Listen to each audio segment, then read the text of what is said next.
Good evening, everyone. Welcome to tonight's event, Summer Comfort. We've all seen the predictions for this summer returning to those really hot and dry conditions, and awareness is rising of the fact that heat waves kill more Australians than all other natural disasters combined. We all want to stay safe and comfortable in our homes and to keep those energy bills affordable. So in this session, we'll be exploring steps you can take to stay cool this summer and save money. Before we start, in the spirit of reconciliation, Alexandrina Council and its communities would like to acknowledge the traditional owners of this region and acknowledge their connections to the land, waters and community. We respect their rights, interests and obligations to speak and care for their traditional lands and waters in accordance with their customs, beliefs and traditions. The Alexandrina Council region intersects the traditional lands of the following First Nations peoples: the Ngarrindjeri Nation, Paramount Nation and Kaurna Country. We pay our respect to their elders past, present and future. I'm Rebecca Martin, the Climate Change Officer for Alexandrina Council, which is a proud member of the Resilient Hills and Coasts Regional Climate Partnership. Tonight, in part of a series of free webinars covering a range of topics on sustainability and climate-ready homes, brought to you by the Regional Climate Partnership and Renew. This event will run for 90 minutes from 6:30 till 8 p.m, and we will have a 30-minute for question time after the presentation. So I just wanted to do a bit of housekeeping. So the chat function at the bottom left-hand side of your screen, all you do is simply click on that icon if you have a question. Similarly, click on the icon to open the window, type your question and press enter. You can also upvote questions by presenting the thumbs up option. You can also raise a hand in the middle, just that one at the bottom of the screen, to indicate you'd like assistance for tech support. For question time, please use the Q&A function, not the chat, to ask your questions. This webinar is being recorded and will be made available on council websites to review and to share as widely as you can. Now I'm pleased to introduce our expert speaker, Tim Forcey. Welcome, Tim. Tim formerly worked as a chemical engineer in the energy industry, later becoming a home energy advisor. He's qualified to assess homes using the Victorian Residential Efficiency Scorecard and has advised thousands of homes. With the University of Melbourne, he researched home energy economics. His articles featuring in many media outlets such as Renew Magazine, Renew Economy, The Conversation and The Age Domain. Tim has advised energy companies, local councils and the Victorian State Government about home energy opportunities. Welcome, Tim. Well, thanks for having me tonight, and I hope you can hear me okay.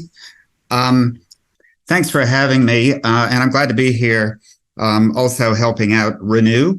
I've been a volunteer with Renew going way back, even to when they were the Alternative Technology Association. I've been involved with what they call speed dating, where you offer some advice to people face to face. I've published a few articles in the excellent Renew magazine, which I'll be referring to later probably. And yeah, there's a lot of, Renew even has a YouTube channel. So you'll find where I've got some other webinars at the Renew YouTube channel, or a presentation from Melbourne Uni. Yeah, it's pretty ironic. I migrated to Australia to work in the oil and gas industry, but I became climate aware over a decade ago and so got out of that. And these days, I advise folks not to use gas in their homes because you got cheaper options. That's what the research we did at the University of Melbourne going back 8 years ago found, was that people could heat their homes cheaper by using reverse cycle air conditioners than using gas. And you can heat your water cheaper by using heat pumps rather than by using gas. Now, for tonight's presentation, we're mostly to focus on summer. But don't forget to think back. Well, one thing that can make you comfortable in summer is knowing that you'll have a low heating bill next winter. So just keep that in mind, that there's certainly a push on these days for folks to be moving their houses off gas because you have cheaper options. So with that information, I decided to start my own business, and I've been in thousands of Melbourne homes helping people to make them more comfortable, get off gas, reduce their energy bills, improve their environmental footprint. And I also started a Facebook group. So some of you may have heard of the Facebook group, My Efficient Electric Home, that has over 106,000 members. I started that group 8 years ago, and that's a place for useful information if you happen to be on Facebook, but not everybody's on Facebook. So that's why we have webinars like this tonight as well. Look, let me get on with sharing the presentation. That's the PowerPoint presentation. This gives you a bit of a outline of the things that we'll go through: energy usage in the home, thermal performance, keeping the heat out, cooling, hot water, and then other stuff. And I actually encourage people, if you got questions, write them down now, either in front of yourself, or if you want to stick them into the Q&A already. It's good to get those questions there even while you're thinking about them, because I'd hate you to forget about the questions you have by the time we get to the end of this thing. So I'll buzz through. There's quite a few slides here. I'll buzz through them as quickly as I can, and that would leave a lot of time for question and answer afterwards. So let's see what's in the slide pack here from Renew. Energy usage in the home. Well, this is saying that a big energy use in the home in that pie chart there is certainly for the heating and the cooling. I know that in Melbourne homes, we use a lot more energy for heating than for cooling. Maybe in Adelaide and South Australia, maybe it's more 50-50 in the seasons. I'm not sure. But heating and cooling will be your big expense. That's followed by the hot water. And then you can see the other appliances in the fridge and freezer, etc. So it's definitely worth focusing in on heating and cooling and trying to work out the ways to set up your home so you don't need so much heating and cooling, but also, when it does come time to turn on the air conditioner, that you're using efficient equipment and that it's in good condition. So that's just a bit of a general chart there as to where all our energy goes. Here's an energy bill, and I don't want to get too bogged down looking through this energy bill and sorting out all the details. They can be confusing. If you've got particular questions, again, don't forget to ask them. But I guess one of my main points in thinking about the energy bills is look at them. I visit a lot of folks in their homes, and we always want to look at the energy bill. And it's a little bit surprising how sometimes people, they might take 10 minutes trying to scratch their head and figure out where did the energy bill actually go? Because, of course, everything's electronic these days. It's in one partner's email or another partner's email, and they can't really remember the passwords to open things up. But anyway, it just drives home the point to me that people aren't really looking at their energy bills anymore. It's kind of set and forget. You've got the automatic payments, and the energy companies love that. And I know that from time to time, they'll just casually increase the rate of what you're paying. So keep an eye on that. Understand what you were paying yesterday, what you'll be paying tomorrow. They may send other emails through saying, we're just about to jack up your gas bill or your electricity bill. Pay attention to that. Make sure you're happy with the deal you're on. And if not, get a better deal, often by switching providers, or maybe even with the same provider, you get a better deal. Some providers play extreme games where you might get sucked in with a low price, and as quickly as they can, they increase the price. Other providers can be a bit more, what in my mind is legitimate, where they give you the best price at the beginning and they stick with that. Now, they still may have to raise their prices thanks to a war in Ukraine, that sort of thing. But then again, prices could come down as well when those sort of things pass through the system. So for my first point is to pay attention to the energy bill, what you're paying, dollars per kilowatt hour, dollars per megajoule, cents per megajoule for gas, and understand whether you're on the best deal that you can get there. And then, yeah, sure, keeping track of your electricity use. The energy bill can be one indicator. I know that in Victoria, there's a lot of smart meters, perhaps in South Australia too. You're lucky if you have a smart meter, because then you can get information about your energy or your electricity use, not just on a quarter by quarter basis, as we might see in this bill, but on a daily basis or an hourly or half hourly basis, or even instantaneously. There are devices that can talk to your smart meter and Bluetooth to your phone. You can see what your house is using in terms of electricity on an instantaneous basis. So you can go around and shut things off at night or turn something on in the daytime and see what difference that makes to your electricity right at that moment. So that's a really handy tool. You're lucky if you have a smart meter and you can take advantage of those sorts of things. There's no smart meters for gas. If you want to check your gas usage closely, you actually have to go out and read the gas meter and write the numbers down and try to figure out what you're using for gas day to day. So that's about all I wanted to say on the energy bills. If you've got some questions, then of course ask them afterwards. But like on Facebook the other day, there was an interesting question came up.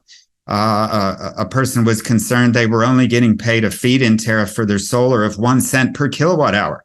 And so they were asking questions about that. But it turns out they were actually getting 10 cents per kilowatt hour, which isn't a bad price.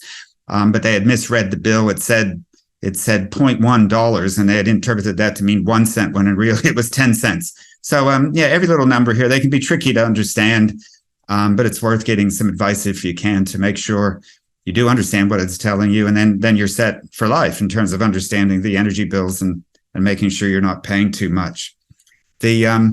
I mentioned that you might want to get a better deal.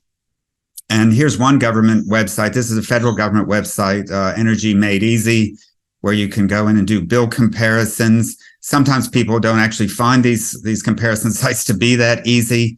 You can give it a go. But another way is just to zero in on a couple other providers and ring them up and see what their best deal is and compare it with what you're paying.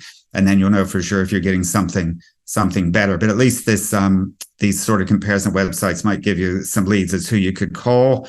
There was also the Green Electricity Guide put out by an academic institution and Greenpeace. So you could always Google Green Electricity Guide. That'll tell you who some of the greener companies are out there, because that can be a way how people decide which electricity provider to go with. All right. I think that's about it for the energy bill. So thermal performance. What you see there in this image, of course, is a infrared camera that's being used. And these can be handy under certain weather conditions to show you where the heat is coming into the house, or in the winter where the heat is leaving. And you find these devices now are being loaned out by councils and some libraries and some other groups perhaps. So if you want to get your hand on one of these, certainly do. Now, they can be a bit tricky. If everything's the same temperature, if everything's 16 degrees, inside and out and everywhere through the house, you're not going to see anything. It's all going to be the same color and you won't learn anything. So you have to pick the weather conditions. I like to pick a day where maybe it's going to be 30 degrees later, but this morning it was cool. And around 11 o'clock in the morning, you can start to use the thermal imaging camera to see where the heat is coming at you from. Often it's windows, unprotected windows, but you can also see flaws in insulation as well with these devices. So see where you can get hold of one of these things. I was talking to someone the other day. They were in the queue for the local library loan. I think they were number 169 on the queue. So they can be quite popular if you can get hold of a thermal imaging camera. This shows for summer where we're going to be gaining a heat. A lot of it's through the windows and through the roof, and then possibly through air leakage, and then some up from the floor as well. So you need to try to defend all these areas, but in particular, windows are to be protected. Try and stop the direct sun from hitting the windows, and make sure your roof space insulation is in very good condition.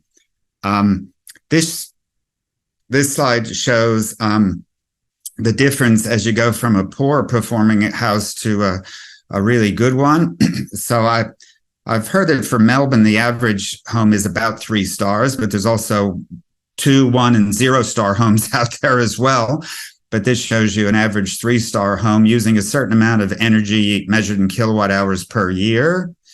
And then that shows you how that drastically falls as we go to a 6-star. So 6-star is like a current nationwide performance standard, and 7-star is what we're moving to.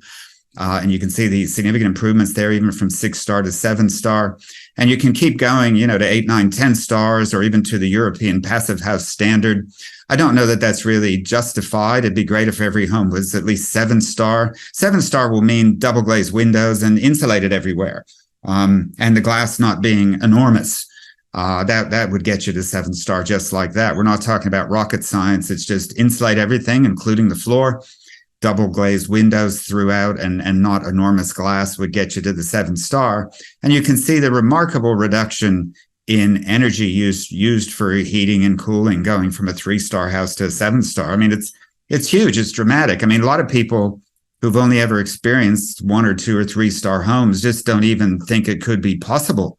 And that's why you find a lot of people in winter saying, oh, I've got to have hydronic heating. That's the only way to stay warm. Well, another way to stay warm is to move your house up to the 6 or 7-star standard with respect to insulation and windows. And then you can easily stay warm with a reverse cycle air conditioner in the winter.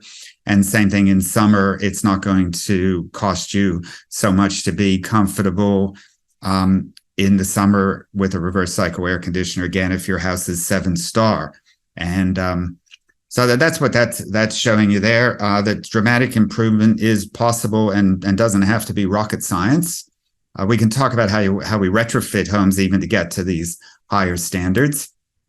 This shows you what is this? The slide is about. This is about the residential efficiency scorecard. So there are ways to rate homes.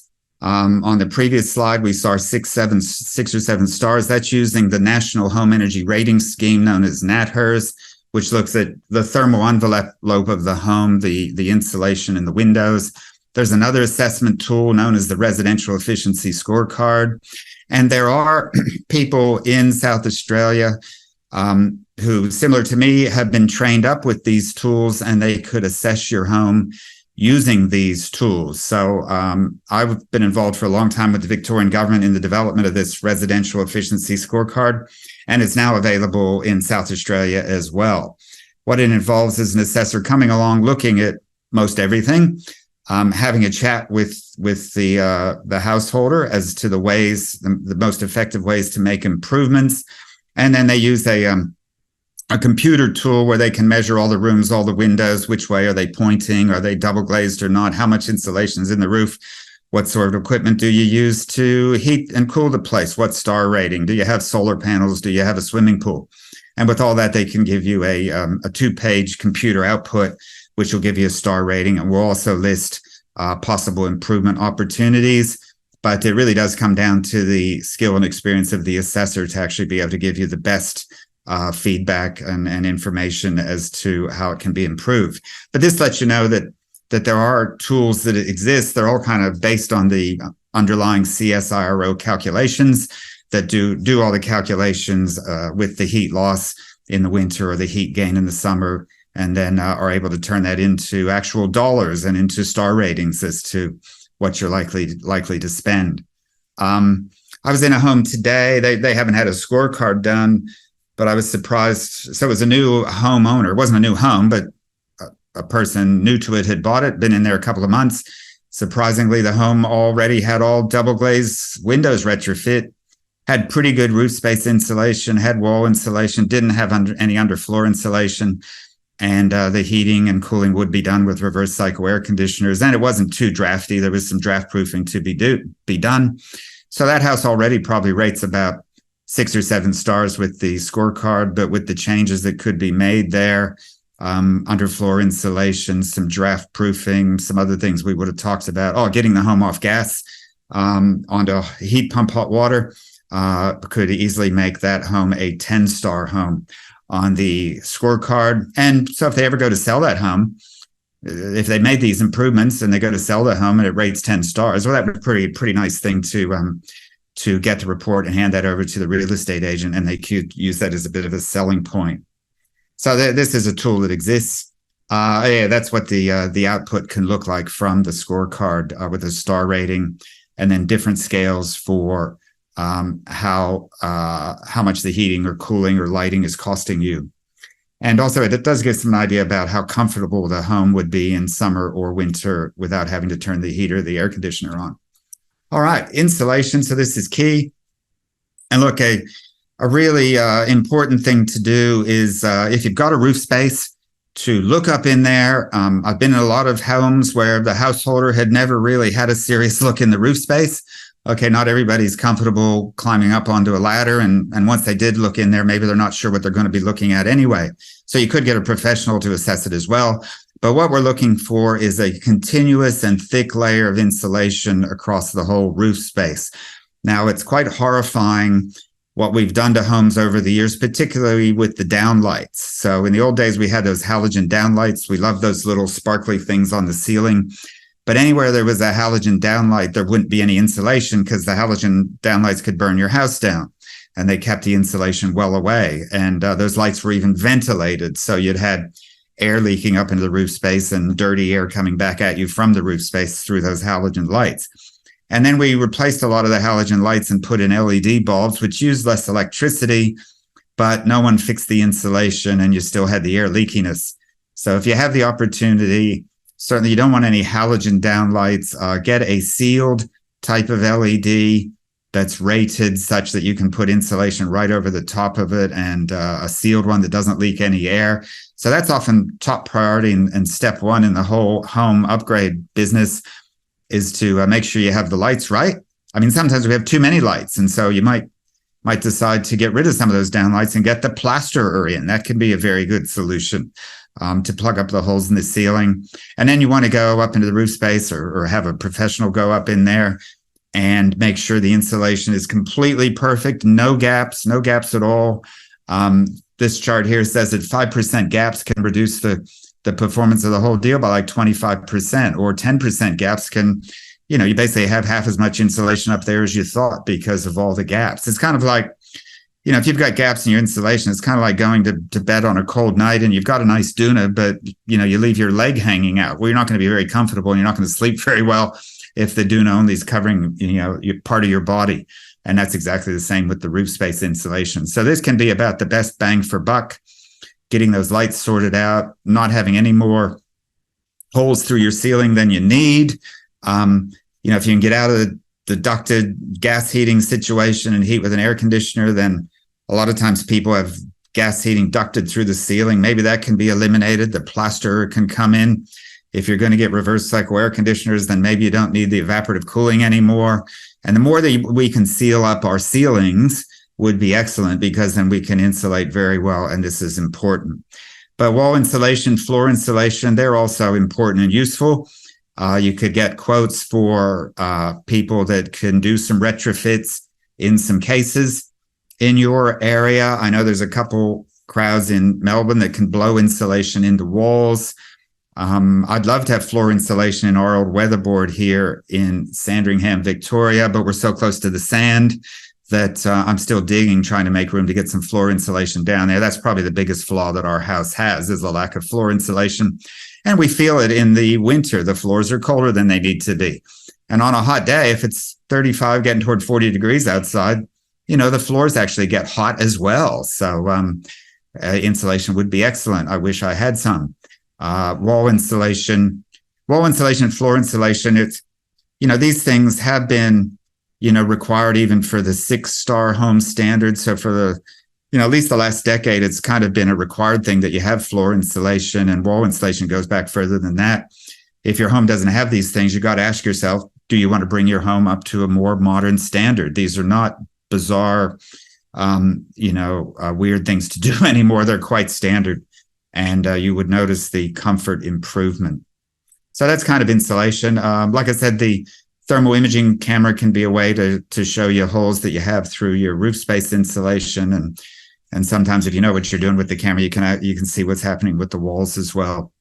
The floor insulation, at the Facebook group, we had a member who had insulated half their floor in the wintertime. They were able to measure part of their floor was 16 degrees and another part of the floor that was uninsulated was 12 degrees. So that shows you the kind of improvement you can have, like with floor insulation.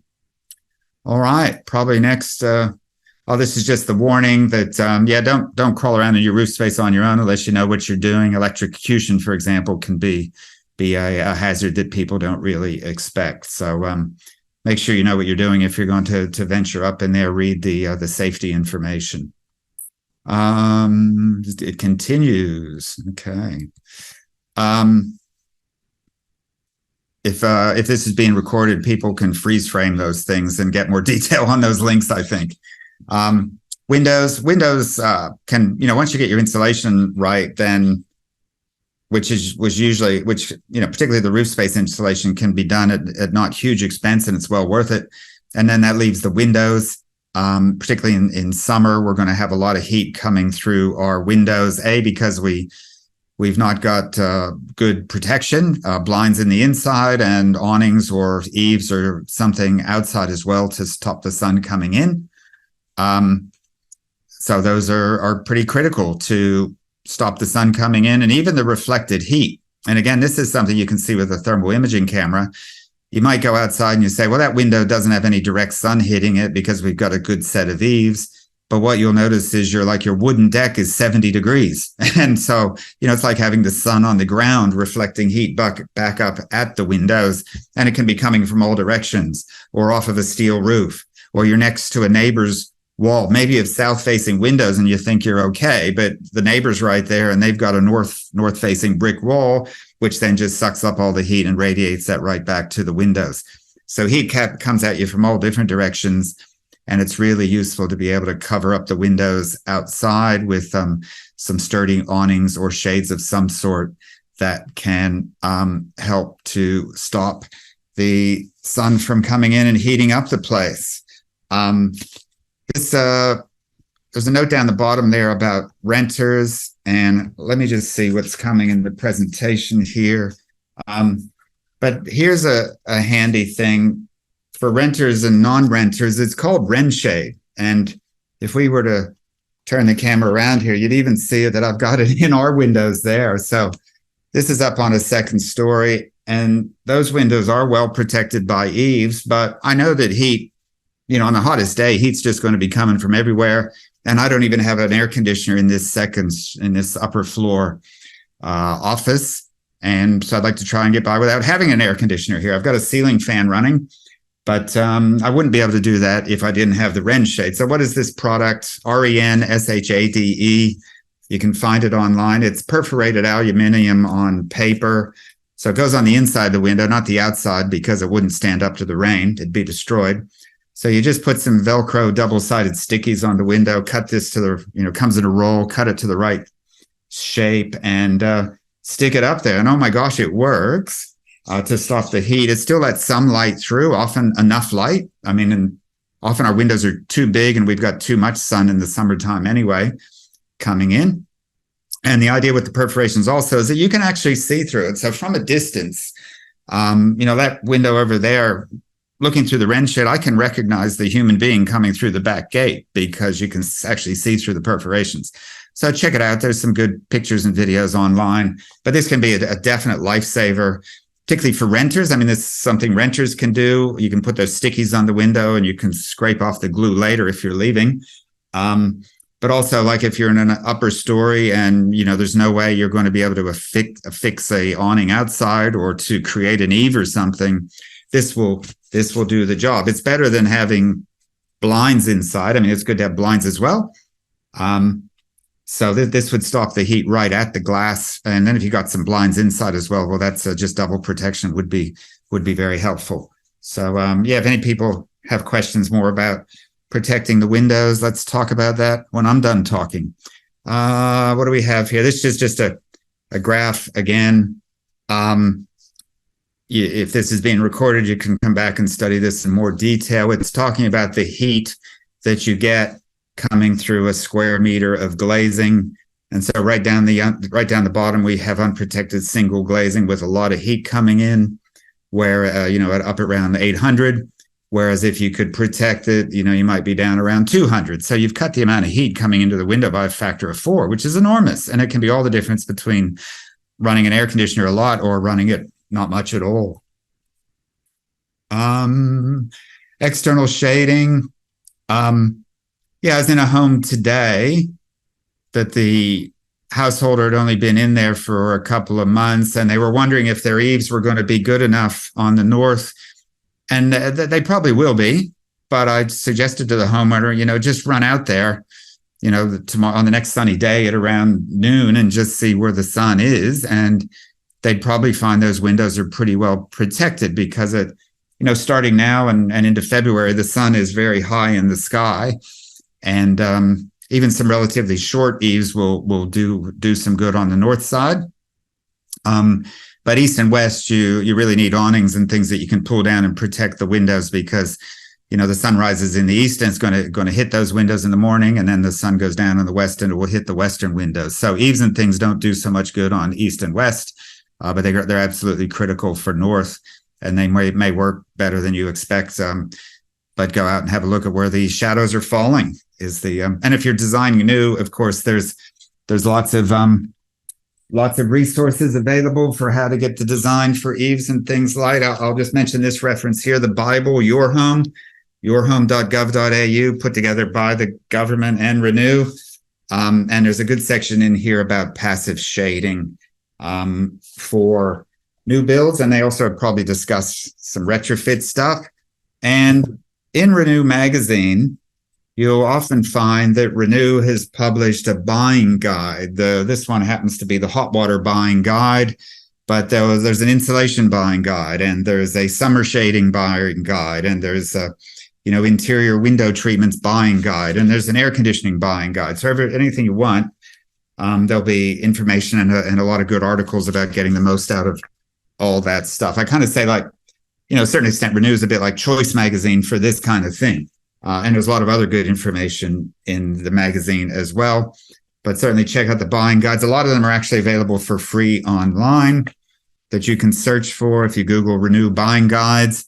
Or you could become a member to help this struggling not-for-profit organization as well. And then you have ready access to everything they've ever written, in searchable PDFs online. So, a lot of good information there in Renew.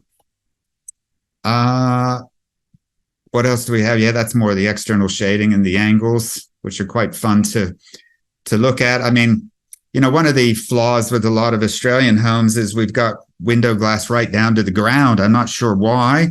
Sometimes windows to the ground is a good way to see that you've got dirty boots outside, that sort of thing. So I'm not quite sure why we like windows all the way to the ground. Or when you're mowing the grass, it's a good opportunity to send a stone through the window, I suppose. But that can make them harder. Windows being so long, that can make them harder to keep them completely shaded from the sun. And also it exposes them more to heat being reflected off of bricks or off of wooden decks. So again, if you're designing new, you may have an opportunity to reduce the amount of glass that you have in a place. We redid our television room in our home, and formerly it had 10 square meters of single glazed glass, a lot of it going all the way down to the ground. That's what the designer put in when we did a reno in 1994. But we right-sized that glass. We cut it back to about 5 square meters of now double glazed glass in that room. And the summer heat gain is a lot less, and the winter heat loss is dramatically less. So that's nice. Okay, this shows you some other shading options. And if you have a look at some of my stuff on Facebook or somewhere else, I put up a post once of about 12 different shading options I had going on out here at the back of the house, including the wren shade and an umbrella and some pull down blinds and some awnings and some plants, etc. So, it was just a whole smorgasbord of different ways that I'm just trying to keep the heat off the place. Otherwise, you get like wooden decks getting up to ridiculous temperatures. And this mentions here down the bottom there, the Renew's External Shading Buyer's Guide. Google it. There you go. Interior, yes, very useful to have interior window treatments, both winter and summer, and then use them. I've been in homes where they've had nice window treatments, but they just never bothered to close them at night in the wintertime. And then in summer, of course, you want to use them in the daytime to keep the sun from heating the place up too much. So thick drapes can be about the best. Next in line are usually the honeycomb or cellular blinds. And then the list goes further down. You've got your Roman blinds, or even then further down the list, you have your Holland blinds or your roller blinds. And further down again, you've got things like wooden slat blinds or aluminum Venetian blinds. People often ask, what's the best? And I say, well, which one would you rather? Let's say you had to sleep a night on a park bench. What would you rather have, a heavy drape or some aluminum Venetian blinds? So that can be a kind of a way to think about what's the best performing things for your windows. This talks about pelmets. Pelmets is the box across the top of a set of drapes or blinds, and it's it's just not something from the 1800s, and it's not just something that's for looks. What it does is it, particularly in the winter, you heat a room, hot air rises. If there's no pelmet at the top, the hot air goes across, eventually finds the cold glass, and then starts a circulation current because that window wasn't fully protected. So the pelmet can be an additional way to kind of box in the whole window, and particularly in winter, stop the heat from hitting the cold glass. But it'd be useful also to seal things up as much as you can in the summer as well to stay cool. Oh, that shows a picture of some pelmets. People don't always like the look of them, but they do serve a good purpose. Some other blinds, such as like cellular blinds, etc. The closer you can get them fitting inside the window frame and not allowing air to get to the glass is the most effective way. Ooh, for renters, this talks about like bubble wrap, but it doesn't mention the wren shade. So it definitely needs to mention the wren shade for the summertime. This is kind of like bubble wrap for the summer. Bubble wrap can be a useful thing in the wintertime if you're trying to keep the glass warmer, kind of like a double glazing effect. Sure, certainly bubble wrap windows. My daughter moved into a rental for the last winter, and she had horrible condensation just from their breath or houseplants or whatever, moisture in the room that was finding the cold glass. And so it goes below the dew point of water and you get moisture condensing. And then if you don't wipe that up, they can lead to mold and little black spots of mold on the window.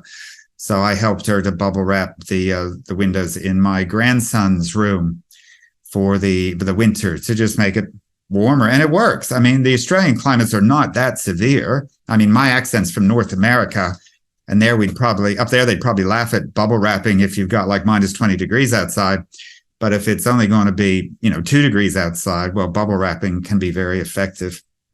And other things like cardboard or corflute, if you don't really need to be looking out that window or something, then you can try to turn it into a bit of a wall, make it warmer, because we do just lose so much heat in the winter out through the windows, and vice versa in the summer.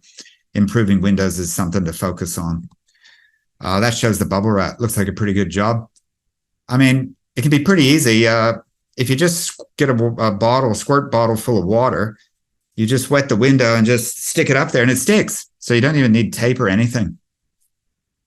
Rightio, draft proofing and gaps. So our homes are very leaky often. We've got chimneys, we've got the old wall vents.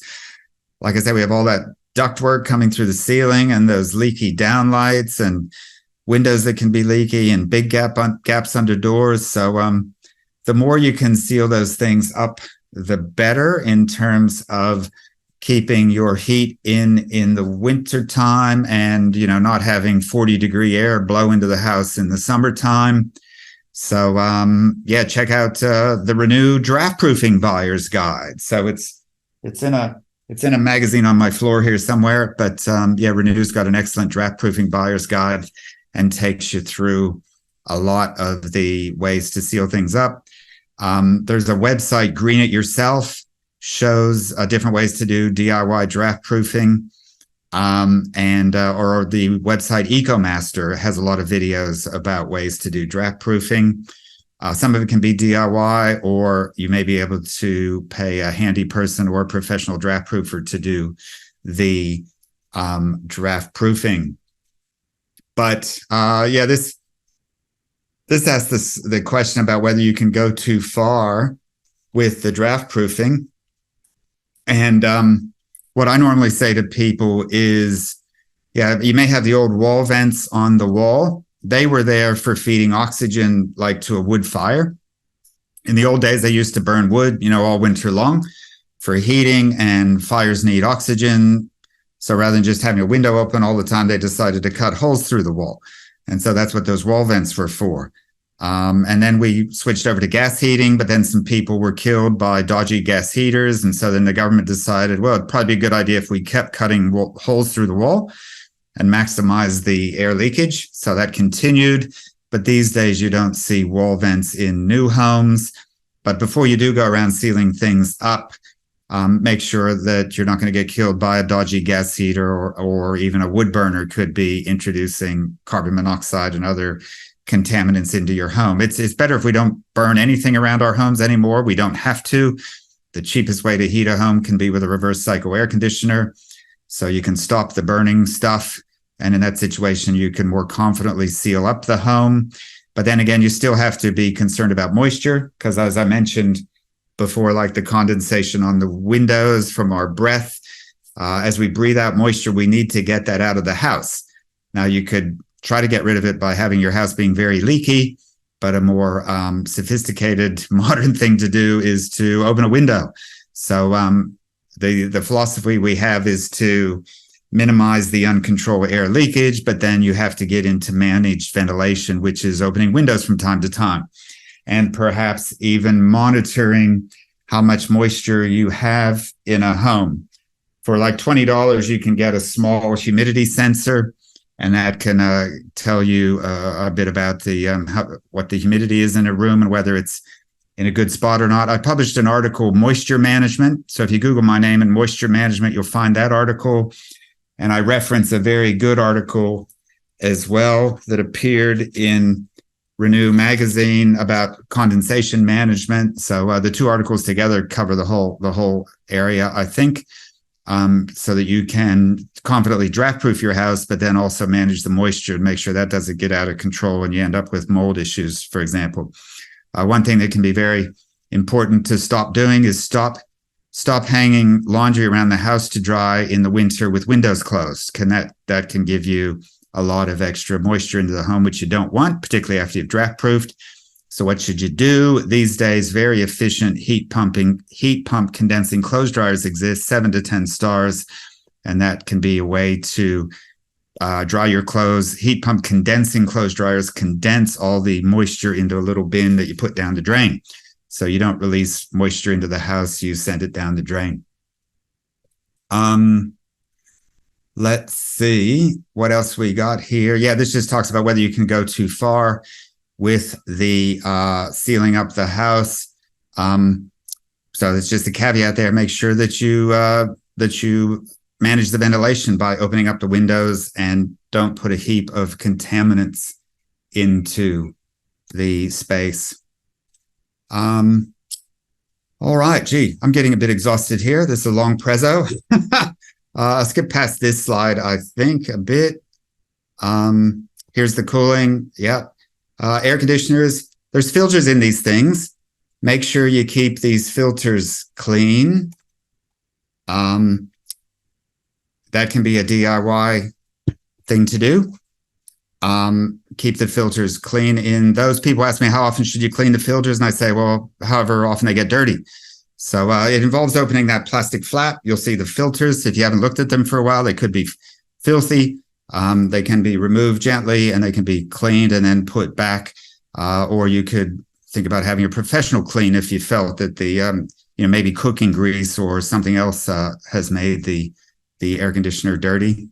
So a professional clean can be warranted. Here's the different air conditioning devices. And look, I think I might need to take a break just now, or can I get any feedback at all to know that the world is still alive out there? Hey, Tim, you're doing really well. Okay, you're still there. Great, excellent. There are a couple of questions in the chat. Do you want me to? Yeah, I could use a bit of a break. I'm starting to lose focus. Yeah, sure.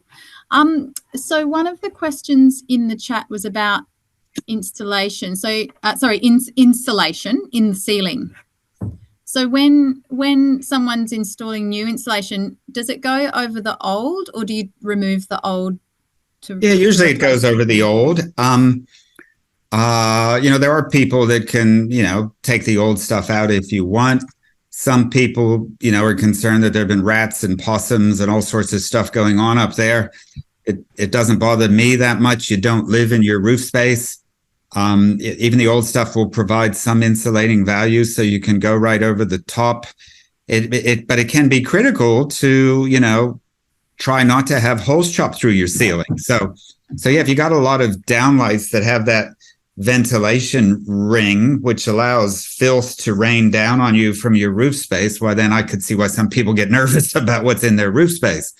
But if you don't have those things and you've just got plaster overhead, then you don't really care what's gone on in your roof space in the past. Insulate over the top, and maybe no one ever has to go up there again. But a key thing to check is anytime someone does go up in your roof space, whether it's to put in the NBN or to put on solar panels or to go looking for a roof leak or a possum, there's every chance they'll disrupt the insulation and not put it back properly. So you could instruct people to, make sure they put back everything, but you could be a bit suspicious and check afterwards as to whether your insulation got disrupted. Because I see it all the time, and someone says, "Oh yeah, the guy went up to do, to install something for the television 10 years ago," and so for 10 years they've been exposed.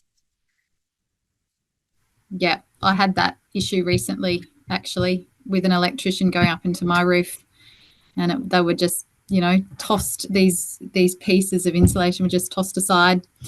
One other question that's in the chat, I'll just go into that, is,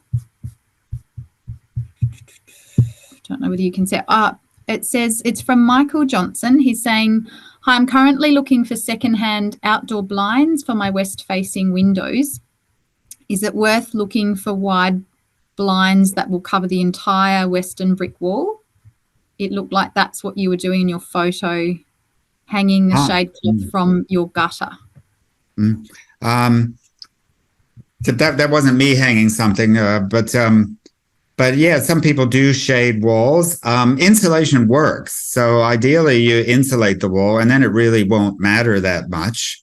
But if for some reason you can't insulate a wall, then that may be the only way to protect it. So yeah, you could do that. But a key thing for those sorts of things, though, maybe even the DIY stuff, is, you get a good strong wind and they all get blown away. So, I really prefer the really strong canvas awnings that have, steel or aluminum metal frames that hold them all together and they don't blow away in the wind. You put them down, they stay down. That wasn't possible. We installed some bay windows, and so I just have kind of a floppy roller blind. So if, I reuse them a lot, but if I know that we're going to get a really strong wind, I have to go put them up and sacrifice that. If there's going to be a really strong northerly wind on a hot day, then I have to sacrifice using them because they'll just blow away. Likewise, I've got a couple cheap umbrellas. They've blown away a few times. I probably need to get some stronger ones. Thanks, Tim. If there's any other particular questions, or we could get back onto it. I just wanted to make sure you were still there. I've got my phone on mute over there, and I don't know if it was you guys trying to call me. So it's fantastic, but we've got some messages in the chat that's saying it's great, no problem. Okay, great. Well, maybe I can get back stuck into it then. Okay. We're going to talk about cooling. Okay.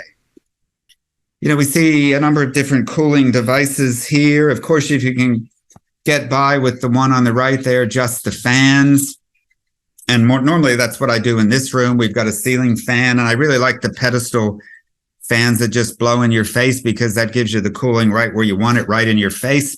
Sometimes the ceiling fans, particularly if your roof space isn't that well insulated, well, it may just be taking hot air from up around your ceiling and bringing that back down to where you don't want it. Whereas a pedestal fan in your face can just let that hot air stay up against the roof space without disturbing it.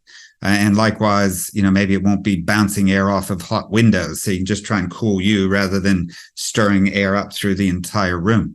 And I might use like a wet cloth, or there's some special products that you can buy that, you dip them in water and they're wet, some sort of a polymer sort of rag that you can put on so that can keep you cool. But if you do have to resort to the air conditioning, there you go. I try not to demonize air conditioners because I know it's the best way to be heating your house in the winter is with the reverse cycle air conditioner. So I've had quite a lot of clients, I suppose, who haven't bought the reverse cycle air conditioners because they tried to do the right thing and stay away from summer cooling, and they did treat the air conditioner as the devil. And then I point out to them, well, actually, you want to heat your house in winter with an air conditioner. And so then they go buy one, and okay, now you've got one for summer cooling so you can use it. If you're lucky enough to have solar panels, I mean, the modern air conditioners are so efficient that if you're lucky enough to have solar panels, then throughout the day, you're easily going to cover the air conditioning if you have one or two split systems running. But some people still do have the evaporative cooling, and some people really like the evaporative cooling. And in certain climates, it can work. It can, and it used to be, it is technology from like 40 years ago, when the refrigerative air conditioning was not as efficient or as effective. Evaporative cooling was what we had, so we did it. But I know in the Melbourne area, we tend to find that some of the hot days are a lot more humid than they used to be, or at least it seems that way. Or maybe people are just more sensitive. They'd like their house to be cool and not humid. Whereas, of course, the evaporative cooling uses the principle of humidification to cool the air a bit, but also it will make it more humid. I mean, if your house is really leaky because you've got chimneys and wall vents and all the other stuff that's never been draft proofed, well, the evaporative cooling can work well because it's a once through system where you need to have the windows open anyway. Air comes through this big red box here and through your house and then out through the windows. That's the way it's operated. And if your house is leaky, or if you got kids running into the house all the time, then that can make some sense. Whereas with the refrigerative cooling, of course, you want to close the house up like it's wintertime and not let the hot air come in and lose that chilled air. So there are different methods. I think in future, Victoria's recently announced that we won't be connecting gas to new homes at all. And, they're still building lots of homes out there with what I call the devil's combination. That's the ducted gas heating and the evaporative cooling. Well, that will now stop. And so we'll see a lot less evaporative cooling because the builders are just going to put in, reverse cycle heating and cooling done, heating and cooling done with one system. Why put in two and have all those vents and chop holes through your ceiling and do all those things if you don't have to? So I think we'll see less and less of the evaporative cooling. And the other thing is I published an article on this. Again, you can Google my name and evaporative cooling. The cost of water is a lot more than it was 40 years ago when we were putting in a lot of evaporative cooling. In fact, I think in Melbourne, the cost of water is like, 6 or 7 times as much as what it used to be. So you can actually run up a fairly big water bill using the evaporative cooling. And they can use a lot of electricity because that's a big fan there blowing air, all the way through the house and out again. So that can take a fair bit of electricity. So it's not necessarily the case that we could say evaporative cooling is a cheaper form of cooling. In fact, we don't know because there's no star ratings or any sort of regulation associated with evaporative cooling. So no one's really done a thorough study to show just how much evaporative cooling might be costing us these days. It could be a lot, but I just find more homes want to have the refrigerative air conditioning anyway. It gives them the cheapest heating in the winter. And also during the bushfire smoke disaster that we had, or probably will keep having, a lot of people couldn't use their evaporative cooling because it was bringing smoke into the air. So that was another reason that they would have been better off with refrigerative cooling, where you can draft proof the house, close up the house, get through the smokiest days and still survive. Whereas with the evaporative, that could be tricky. One last thing about evaporative cooling also is that the saying goes that it'll cost you more in winter than in summer because of all those holes in the ceiling. These days, there are available covers that you can put over the evaporative cooling outlets. You should certainly do that all winter long because heat rises and it just goes right through those things. Yes, you can fiddle with the little louvers, but they're not airtight. And this big box on top of the roof is not airtight. And so you're going to lose a lot of your heat out through your evaporative cooling system. Again, 40 years ago, gas was cheap, or people might have been heating their house with wood more than they do these days. And so we didn't care about those things so much. In fact, it might have actually let a bit of the smoke leave the house. But for modern homes, I just don't think this technology makes a lot of sense anymore. Again, maybe there'll be questions on all of this.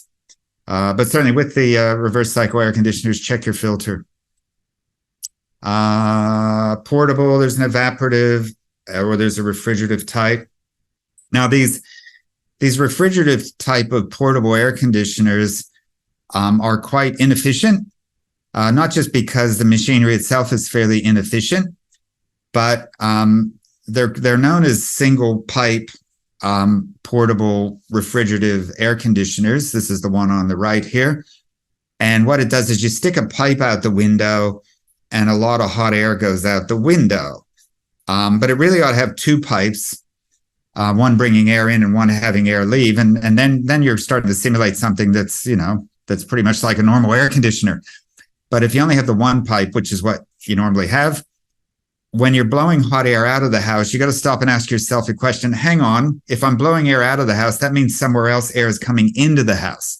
So these portables, refrigerative type on the right-hand side, they're used only in emergencies. They will blow a lot of hot air out your house. They'll keep the space, right in front of the air conditioner. You can be cool there, you can survive, but you will have this front of hot air that is coming at you from all the other rooms. So it will be sucking air into the house from under the front door or from a wall vent or down a chimney or something. And eventually, the whole house is going to be up at the outside temperature, and it will just be that little space right in front of the machine that's livable. So that's how they're designed to function. I had a friend used one. He was inviting us all over for a dinner party on a hot night. And of course, his normal air conditioner died. So he ran out and got a portable, and he was able to keep us comfortable for the dinner party. But the whole rest of the house was getting very hot. So it can be used in emergencies or dinner parties. That's about it. The evaporative type, the swamp cooler sort of thing, portable, those can work. But it will make the whole house fairly humid. And you're probably gonna have to open some windows. So again, it's probably just best for a small space. And you'll have to realize the rest of the house is probably going to get pretty uncomfortable. Rightio, reverse cycle air conditioners. I'll leave this slide up. People can watch the recording and check the detail. Check the star ratings. There is a database for a lot of equipment that you can buy. It's at www.energyrating.gov.au. And you can find the star ratings for air conditioners, for televisions, for washing machines, for heat pump, condensing, clothes dryers, lots of things. So if you're buying a reverse cycle air conditioner, stick to the better brands. One little thing that's featured there in one of the slides there, you see a floor standing reverse cycle air conditioner kind of in the middle of the page. It looks like kind of like a hydronic wall panel or something, but it's an air conditioner. So here's another floor standing type of air conditioner. So not every split system goes up on the wall. If you're mostly going to use it for heating, as we certainly do in Melbourne, then you're better off having the air conditioner unit down near the floor where it can put out warm air throughout the winter, but it's still an air conditioner. It could still put out cool air in the summer, and cool air coming at you from near floor level. That's not such a bad thing either. So that's another type of air conditioning to consider that you don't see used a lot in the homes I visit. Ceiling fans again. Yep. Let's just leave that up there for a second. Okay. Where are we going next? Cooling yourself. Yep. A damp tea towel. Yeah, so survive out there. As was said before, a lot of people, and particularly more of the infirm and elderly, a strong heat wave is going to be enough to make them quite ill or perhaps even die. So these are things to be thinking about for the future and for friends and relatives. Rightio, hot water. Just a bit of a change of tack. These days we're helping a lot of homes to get off gas. And I might have mentioned before that you can heat your home with a reverse cycle air conditioner for the third the cost of gas heating, quite a big difference. And same way with the hot water. You can heat your hot water with a heat pump, which can look like that, for a third the cost of burning gas. So check it out. If you want to get cheaper hot water, look at getting a hot water heat pump. It is the same sort of reverse cycle technology. This brand here makes it very obvious that that's a very similar technology to a reverse cycle air conditioner. It's a heat pump. It extracts free heat from the air to heat your water. And the nice thing about free heat is it's free. They're not going to send you a bill for it. It does take some electricity to run these things. In a lot of cases, people with solar panels will set these up on timers so that you get that. You use your own electricity to generate the hot water. And in that case, it could be like, I don't know, a tenth the cost of gas or practically free hot water.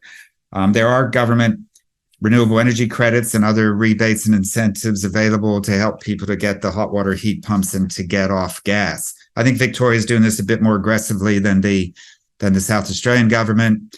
But I do know you do have some programs in South Australia that help out with some rebates. Make sure you're not using any more hot water than you need. Get a good shower head that's, at least 3-star, even better. And that will save you a lot of water, save you a lot of energy for heating the water.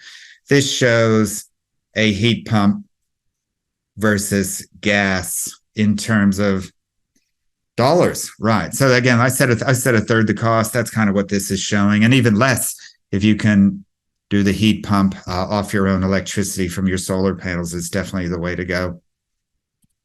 Right, here we go. Here's a picture of a hot water heat pump. They can come in 2 pieces, or they can come in a 1-piece situation. So some people might not have the room or want to bother with having the 2 pieces, so you can get just a 1-piece unit where the air conditioner bit sits right on top of the water tank. Okay, other stuff. Oh, we might be getting close to the end. Lighting, sure. Like I said, get going with those. If you have the downlights with the sealed LEDs that don't leak into the roof space and that can be safely insulated right over the top. This says here, get LED downlights that are rated IC or ICF, which means they can be covered by non-flammable insulation. And our insulation is non-flammable. It's treated to be so, but these lights are a lot safer than the old halogens with which you could cook a chicken. So stay away from those. Just leave that up there for a second. It's a calculation of how much money you can save by improving your lights. And other appliances, I mentioned the star rating that are available at energyrating.gov.au. And so you can save some money that way with the better appliances. And just look at that graph. It shows you, particularly in heating and cooling, how much energy you might use. For example, if you're using inefficient ways to heat versus the more efficient ways, it's just a game changer. And the same for hot water. All right, lots of resources. In the middle there, it mentions Renew. So I mentioned the Renew magazine, the yourhome.gov.au, and then here we see the South Australian programs, the ESCOSA. So check that out for other rebates and things that it'll tell you about. And the efficiency scorecard, we described homescorecard.gov.au. And I think that's about it. Yeah. Okay. Thank you so much, Tim. That was just a brilliant presentation. I learned a lot. I'm sure everyone did. We do have quite a lot of questions. I've got, can I kick off with one from Catherine Hancock? If you don't have down lights, what are the best globes to use? Well, it's always LEDs these days. Yeah. And, we're getting down to some pretty small watts. So, there's even certain LEDs that use half as much as other LEDs, but we're not talking about a lot of energy in any case.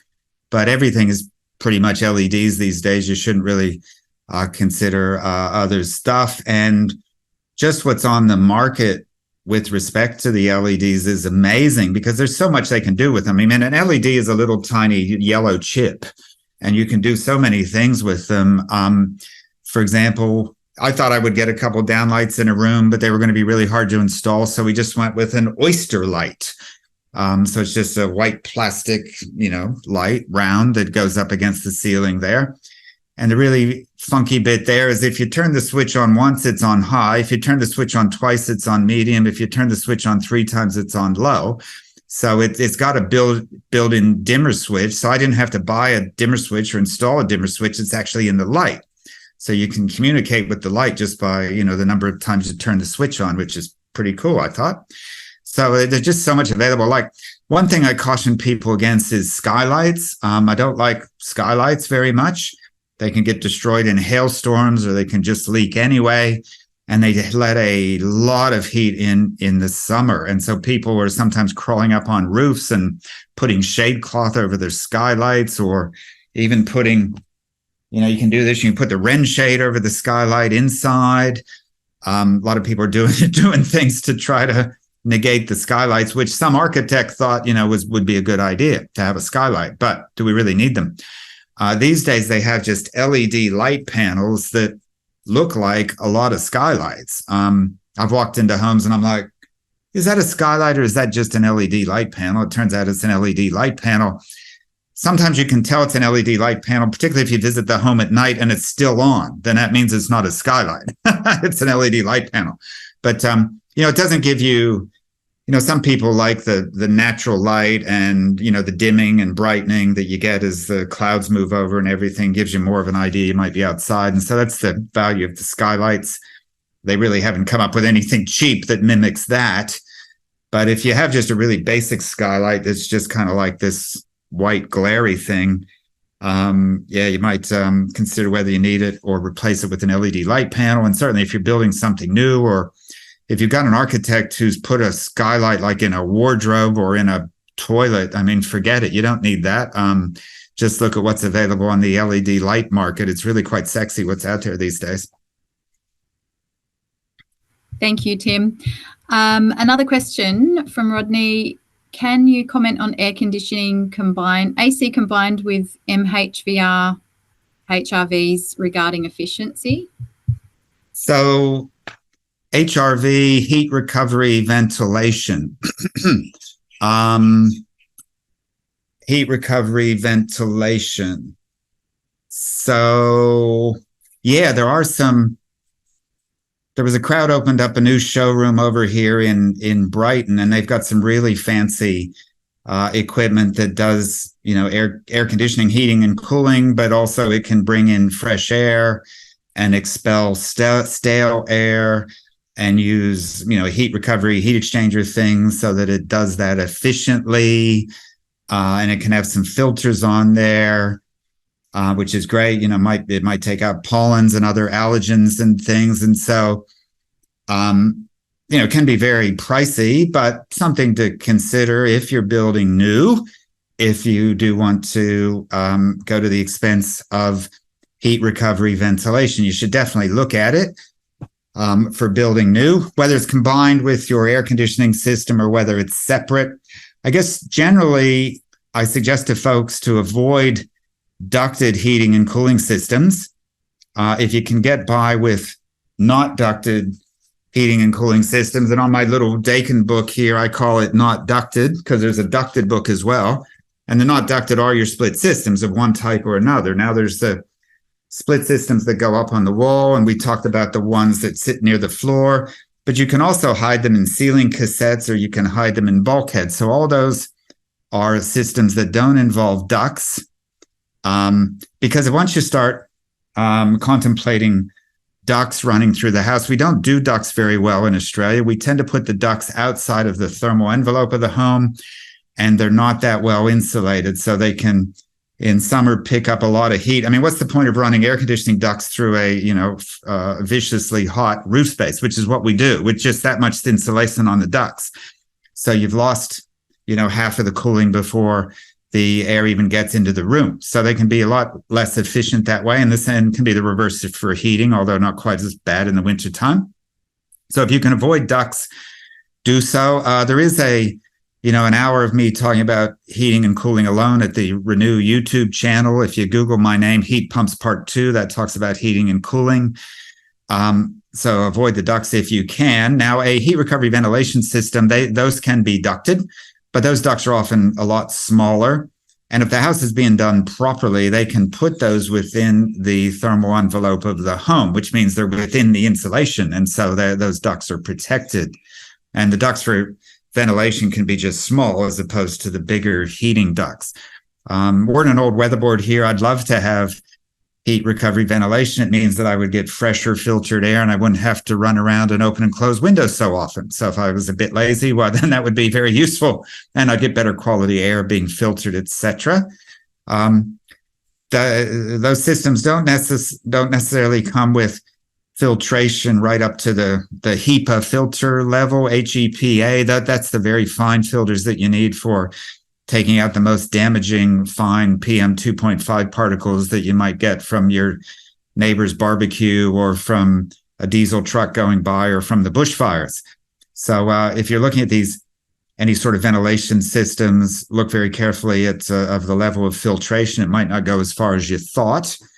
But yeah, I'd love to have heat recovery ventilation. And it can be retrofitted to homes. So advertised like in Renew magazine, and in particular that one article that was entitled Condensation Management. I believe it's discussed in there. Decentralized heat recovery ventilation systems by Lunos or Laros. And these are things that can just be stuck into the wall. Of course, they need to be powered up because they have a fan. And they come in pairs, but there's no ducts. They just stick through the wall. And so in one section of the house, you'd have two of these, and one of them breathes in while the other one breathes out, and then they switch around and talk to each other and operate that way. So it's a way to continuously have air push-pull coming in and out of a room. And that can be done either with a new build or with retrofit, and you don't have ducts going through the whole house. So that's another option. Again, it would be quite good, and it would help to improve air quality and means that you can be a bit lazier, not running around opening, closing windows all the time. And if you're particularly sensitive to pollens and other allergens and things, look at what level of air filtering is available. Is that quite inexpensive setup to retrofit? The double expensive. Yeah, I haven't done it. Probably cost is one restriction. Like I said, if you had a reasonably large house, you might have to buy 3 or 4 pairs of these Lunos Laros things, and you have to have them wired up and stick them through the wall and do all that stuff. And they make a little bit of noise because it's a fan continuously running. Retrofitting a ductwork, though, that can be a lot harder and even more expensive and more invasive. More easily done, if you're doing it right from the beginning.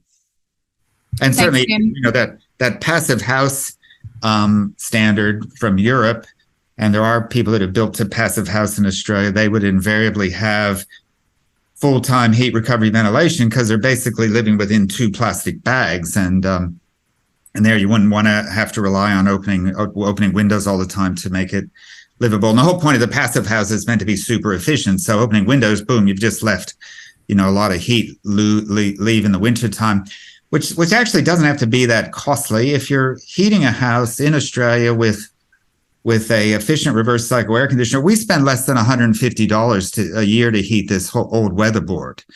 And that's because we've improved it a bit. We don't have underfloor insulation, but it's insulated otherwise. It is draft proofed. We got a lot of double glazed windows, but not completely.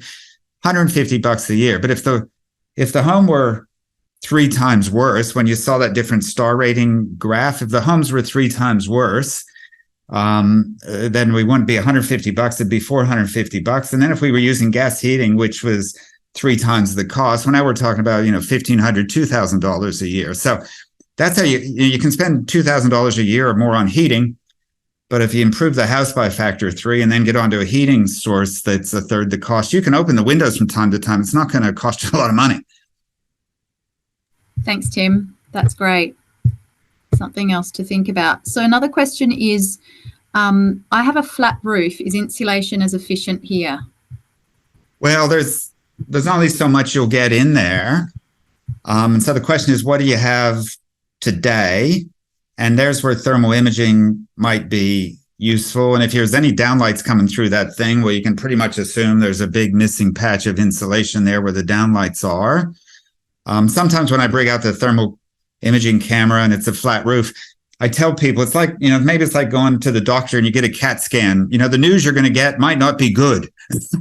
And And it can be hard to fix, particularly with a flat roof. So what are we going to do? Are we going to rip the roof off and fix the insulation? People have done that. I mean, it's not that hard to rip a roof off and try to fix up the insulation and put it back. And there may be, certainly they exist in Victoria, maybe they're in South Australia, crowds that can blow insulation in. So if you identify, places where the insulation isn't, maybe they could drill holes through your ceiling and blow insulation up in there. But then that's a bit invasive. I mean, they'll plug up the hole before you leave, but then you have to sand and repaint the ceiling and that sort of thing. But yeah, flat roofs can be deadly. It'd be worth trying to get an assessment as to what's in there and how thorough it is. But yeah, some places can be fairly unlivable. I can feel the heat on my head very easily these days. And I can even just walk into a house and I can almost do my own thermal imaging with the top of my head, because you can just feel where there isn't any insulation. And even a cheap $50 thermometer, that we use to take people's temperature, you can do a survey like that. And over there, the roof will be 25 degrees and over here it'll be 35. And it's like, oh my gosh, what's the difference? Well, the insulation's missing. Yeah. A question from Jenny is, are you aware of any companies which retrofit gas appliances like ovens, stovetops, etc., to electric? Well, I know that in Victoria, we got all sorts of companies starting up, and they're going by these really interesting names. Goodbye gas, get off gas. I want a heat pump, companies like this who are really seeing this electrification as a business opportunity. And I think there's some starting up in South Australia. There's even a little separate Facebook group that spun off of, the main My Efficient Electric Home group. There's a South Australia or Adelaide MWEH crowd or something like that, another little Facebook group started for South Australia, and where they could focus in more on what are the businesses over there that are offering these sorts of services. But the whole electrification thing can be quite a process. My daughter's just moved into a place and it's got, the big gas 3. It's got the ducted gas heating, the gas hot water, and the gas cooktop. She's had the electricians in and, they'll be bringing in air conditioners, hot water heat pump, and induction cooktops. So, that's one air conditioning crowd, or one electrician crowd that'll do all those things. They went out and bought their own cooktop, and they're going to need a new kitchen bench. It's not stone or anything, so it won't be terribly costly to upgrade that. And what the thing that was there wasn't that nice anyhow. But yeah, there's just one electrical crowd that is going to do the air conditioners, and they can provide a hot water heat pump, and they'll wire in the induction cooktop, which will need its own wire back to the breaker box, as will the air conditioners will need that, as will the hot water heat pump's probably going to need that. So you need extra space in your switch box. And in this particular property, it needs a safety upgrade anyway, so they'll put in better safety switches and prepare it for solar and prepare it for the car charger, et cetera, that's coming in the future. Yeah, great. And just as well, that I think Renew has just posted in the chat a couple of messages up about that Facebook group, the My Efficient Electric Home Facebook group. So make sure you check that out. A couple more questions, Tim. One from Eva. Can you speak about the turbine roof vents? They're otherwise known as whirlybirds, and the pros and cons. Size, size, etc. Yeah, whirlybirds. So some people think they want to cool the roof space, like with a whirlybird. And someone did the calculations, and if you really want to cool the roof space in Australia with some sort of rotating equipment, you need a jet engine, because there's just so much heat coming in there. A little whirlybird is not going to do much. So you're probably better off not having one. It's just another thing that can blow away under high winds, and then you're going to have a leaky roof. Get yourself a nice thick layer of insulation like R5, R6, and it's perfect, and then forget about it. You don't need to try to ventilate the roof space. The only place where maybe some homes might require like a whirlybird is if the roof space is quite tight, so it's not tile and it's not a leaky old steel roof. If you're dumping moisture up there, for example, if your bathroom fans aren't ducted to the outside, or like your cooktop, if it just dumps into the roof space, then that means you're putting moisture up there.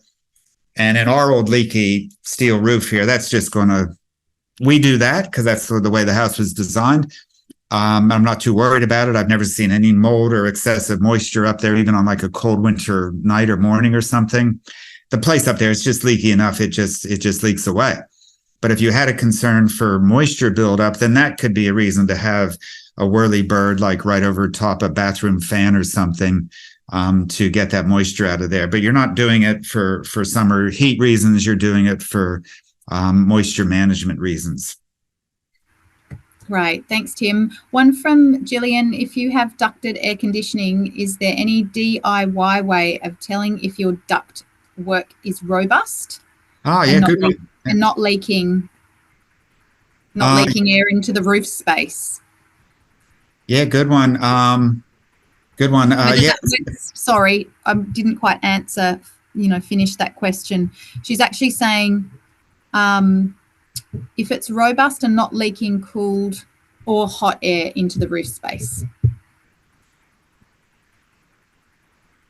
Yeah, I said we don't do ducts that well because we put them outside of the thermal envelope, and often we don't make it where they're inspectable. And so how would you know, like, if they're even done up properly, or the duct tape up in the roof space after 20 years, it gets very hot up there and the tape degrades and then the ducts fall apart. I mean, the first thing to check is, do you have good airflow coming out of all the outlets in each room?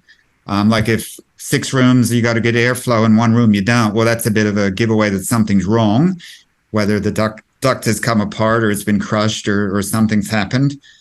So that can be one giveaway. But otherwise, it'd be really good to inspect the ducts visually to be able to have a good close look at them. And if that's all too hard, what you could try, now this is Renew magazine, and there's the Draft Ceiling Buyer's Guide, which is available online. And it shows you a picture of the blower door test.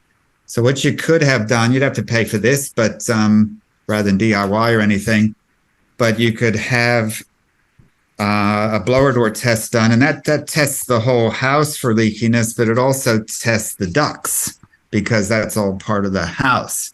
I suppose if your house was really leaky, the blower door test would tell your house is leaky, and it might not be able to see whether your ducts are leaky. Maybe it would, because when they do a blower door test, they use a smoke machine. And so they should be able to go near the inlets and outlets of your ducts and not see any smoke blowing around, because there's no air leakage. But if you see a lot of air being drawn into the house, because the blower door test tries to suck all the air out of the house, and if the smoke machine shows you air coming into the house from the ducts, well, then that tells you that your ducts are leaky. Thank you, Tim. I've got a couple of questions from Elvio Ferrara. Elvio is a building designer.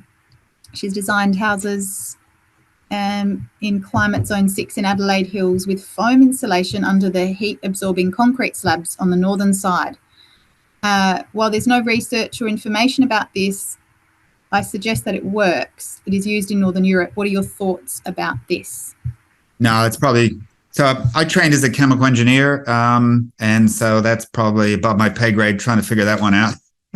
I know that certainly slabs can conduct heat into a building and heat out of a building. I spent a lot of time talking to Alan Pears at RMIT. That's another name you can Google, and you'll see a lot of good stuff that Alan's published, and particularly for Renew magazine. And he was just telling me about, concrete balconies that are not thermally broken. They can suck all the heat out of the house in the winter time, and likewise bring heat in the summer. So thermally, breaking concrete, so there's not just one continuous slab where it's partly inside your house and partly outside your house. That can be a big thermal bridge. So that I'm aware of, but the detail on this one I'm not familiar with. Okay, thank you. But certainly, worth putting thought into what one is doing with the slab, because you're not going to change it. You're not going to fix it. So get it right to begin with. And we do have the tools. We do have like the NatHERS modeling or other calculations that can be done to examine what's going to happen. Okay, thanks, Tim. There's also another part to Elvio's question. Using the notion of semi-recessed underground housing in warmer climates, say 1 metre underground, used in drier desert climates. What are your thoughts on that? Should we be considering underground housing in warmer climates? Yeah, I guess I've never lived much in a warmer climate where I could contemplate underground.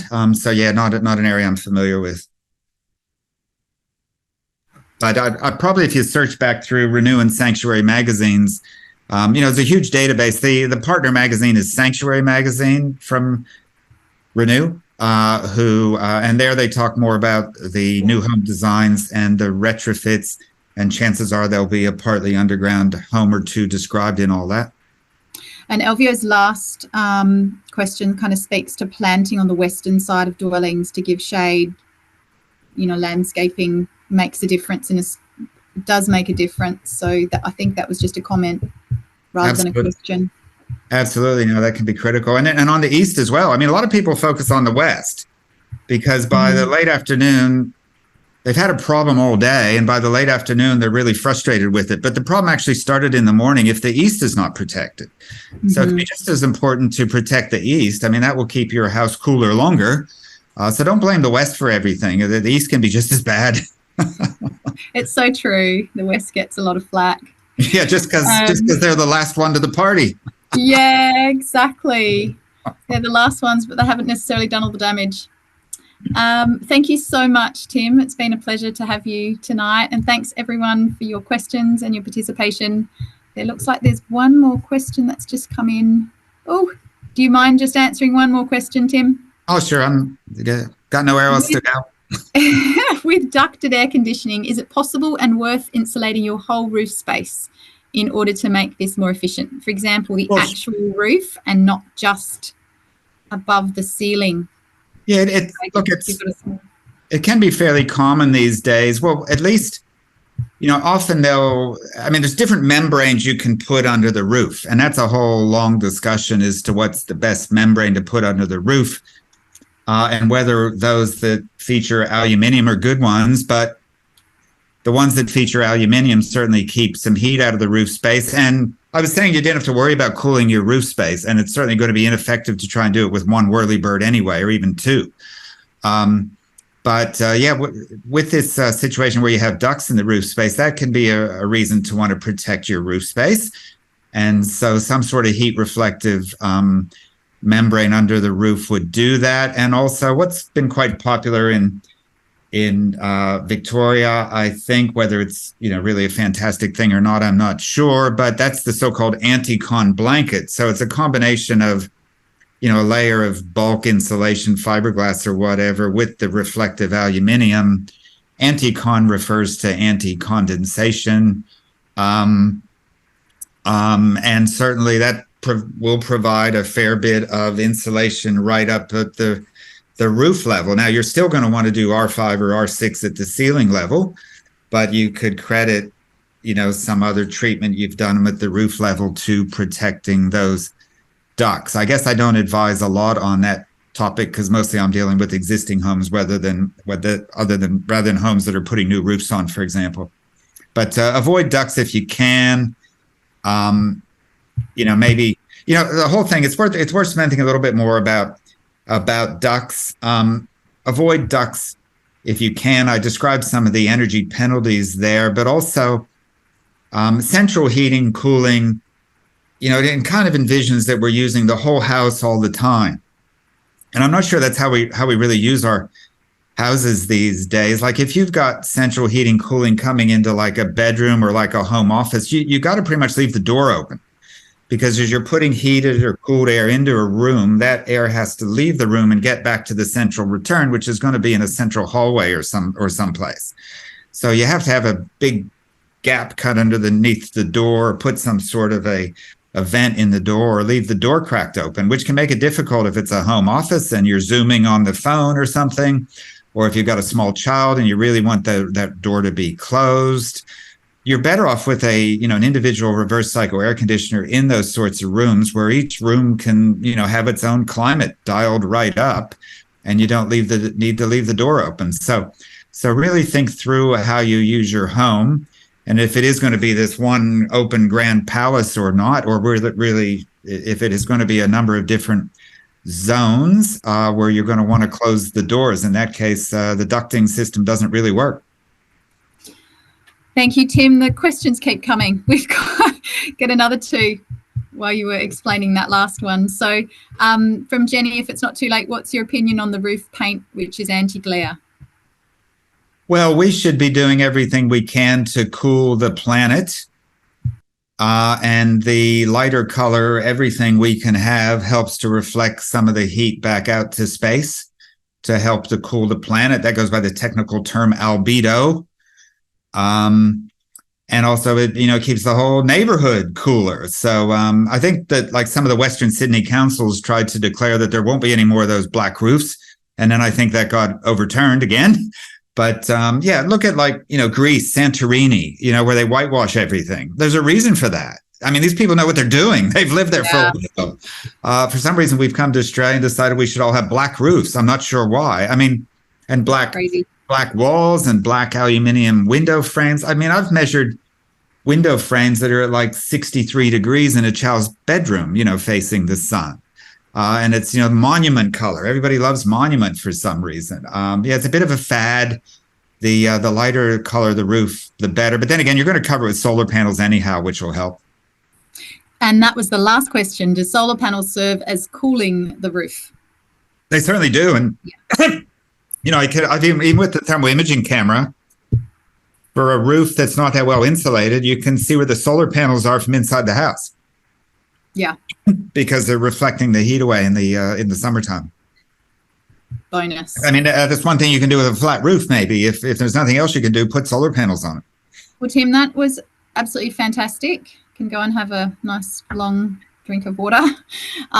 So I'll just mention to everybody that you'll receive a follow-up email and survey to fill out. Please do this straight away if you can. I know it's late, but while it's on your brain, Renew has also been running a series of events throughout November focusing on resilient bushfire design as part of its Beyond BAL project, which I encourage you to check out.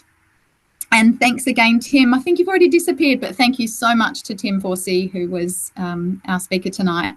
And we wish you all a lovely evening. Thank you for joining us.